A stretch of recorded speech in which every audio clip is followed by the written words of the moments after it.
આજે પડધરી તાલુકા ભારતીય જનતા પાર્ટીના પ્રમુખ તરીકે અમારા કર્મઠ અને કાયમને માટે પાર્ટીને વફાદાર છે એવા અઠીસિંહભાઈ જાડેજાની આ બીજી ટર્મ માટે ભારતીય જનતા પાર્ટીએ જે નિમણૂક કરી છે એ બદલ રાજકોટ જિલ્લો અને પ્રદેશ ભાજપને અમે ખૂબ ખૂબ અભિનંદન આપીએ છીએ. પડધરી તાલુકાના બીજી ટર્મ મારી વરણી કરી છે એ બદલ પાર્ટીનો ખૂબ ખૂબ આભાર અને હું તન મન ધનથી કામ કરીશ પાર્ટીનું.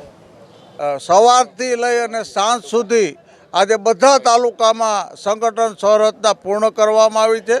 પડધરી તાલુકામાં અમારા કસાયેલા કાર્યકર્તા અઠીસિંહભાઈ જાડેજા, એવા જ પ્રવીણભાઈ હેરમા, એવા જ અમારા કર્મઠ કાર્યકર્તા તરીકે મનોજભાઈ પેઢડિયાને મેં પ્રમુખ તરીકે અઠીસિંહભાઈ અને આ બંને મહામંત્રીની નિમણૂક કરી છે. ખૂબ સારા વાતાવરણમાં સમગ્ર રાજકોટ જિલ્લામાં સંગઠન રચના પૂર્ણ થઈ રહી છે.